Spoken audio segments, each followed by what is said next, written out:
यही वो पवित्र वट वृक्ष है जिसकी छाया आपको दिख रही है, जिसका मैं दर्शन करा रहा हूँ आपको।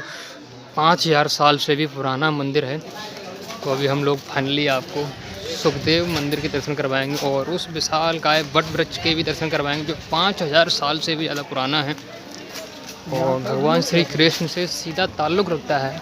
तो वो वट वृक्ष आपको दर्शन करवाएंगे आज हम लोग। और तो मंदिर प्रांगण की ओर आगे हम बढ़ते हुए महर्षि श्री सुखदेव रूप द्वार बिल्कुल हम लोग आ चुके हैं।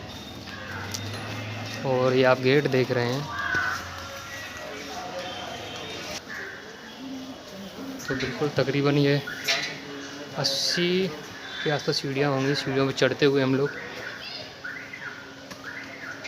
ये बंदरों से सावधान रहना कि प्रसाद लेके आते हो अगर आप लोग यहाँ पे तो प्रसाद को छुपा कर ही लाएं, नहीं तो बंदर प्रसाद की थैली को और आपको दोनों को खा सकते हैं।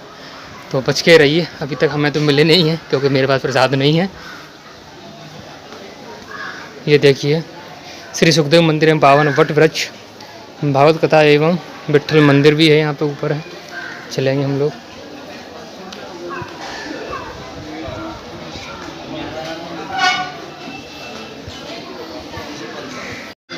यही वो पवित्र वट वृक्ष है जिसकी छाया आपको दिख रही है, जिसका मैं दर्शन करा रहा हूँ आपको। 5000 साल से भी पुराना मंदिर है। इसी वृक्ष के नीचे महाराज सुखदेव जी ने परीक्षित को, जो कि अर्जुन के पौत्र थे, अर्जुन के जो बच्चे क्या नाम था उनका, अभिमन्यु उनके पुत्र थे।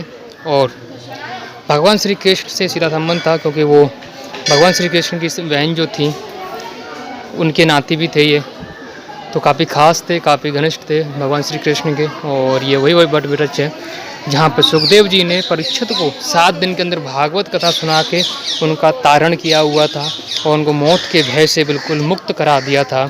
ये वही अद्भुत वृक्ष है। इस वृक्ष के नीचे 7 दिन की जो भागवत कथा अगर कही जाए तो प्रथम बार वहीं पर हुई थी। इस कथा का श्रवण रस लेने के लिए देवता लोग भी ऊपर से आ गए थे अमृत का कलश लेके। तो कहने लगे थे सुखदेव भगवान से कि भगवान, अमृत का जो कलश है ये हमसे ले लीजिए और परीक्षित को, राजा परीक्षित को, जो अर्जुन के पौत्र थे, अभिमन्यु के पुत्र थे, उनको आप अमृत पिला दीजिए और जो रस, जो भागवत रूपी जो कथा का रस है वो हमें पिला दीजिए, भागवत रूपी जो अमृत है वो हमें पिला दीजिए। तो उनके मन में कहीं न किसी तरह की बदले की भावना थी। तो सुखदेव जी नाराज़ हो गए और उन्हें फटकारते हुए इंद्र को, इन तमाम देवताओं को वहाँ से भगा दिया था। बोला ये कोई बदले के लिए, कोई बेचने वाली चीज़ नहीं है भागवत, ये तो मुक्ति की चीज़ है और इसको श्रवण करने से मुक्ति होती है अमृत की तरह। अमर आदमी नहीं होता लेकिन हाँ, इस अमरता से भी ऊपर का दर्जा इस आदमी को मिलता है।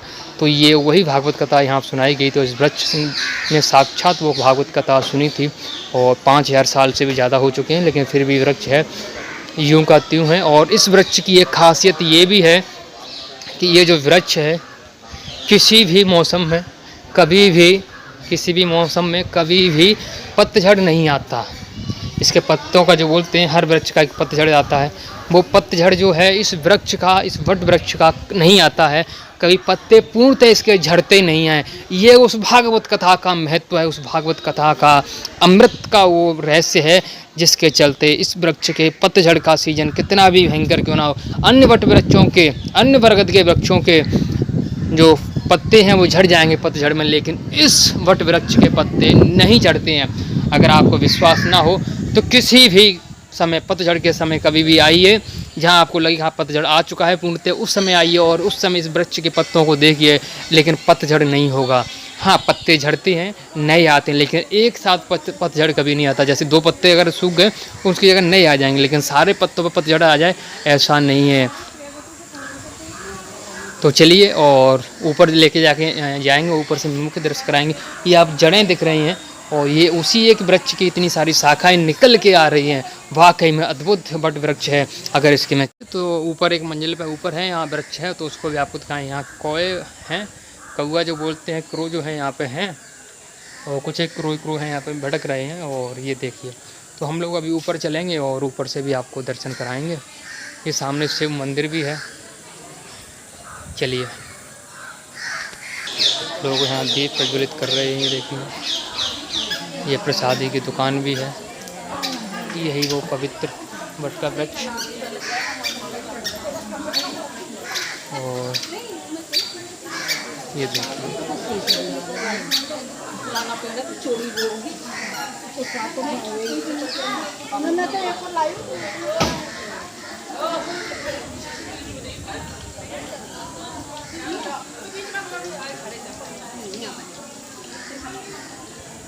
सुखदेव चरणदास मंदिर है ये, आप दर्शन कर रहे हैं। और ये छतरी बनी हुई है। वो स्थान में पर्टिकुलर अभी चिन्हित करके आपको बताऊंगा। ये हनुमान जी का मंदिर है, गुरुदेव का मंदिर है। जय सद्गुरु गुरुदेव हनुमान जी महाराज। श्री भागवत कथा भवन यहाँ, तो इस भवन में यहाँ पे जो भागवती कथा हुई थी, और इसमें अंदर जाने की परमिशन बिल्कुल है हम लोगों को, तो बिल्कुल जा सकते हैं। यही वो कथा का प्रांगण है जहाँ पे कथा सुनाई गई थी। ये देखिए,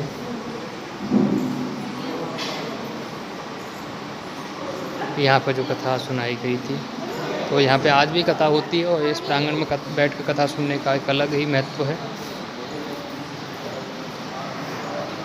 आचार्य जी हैं अभी।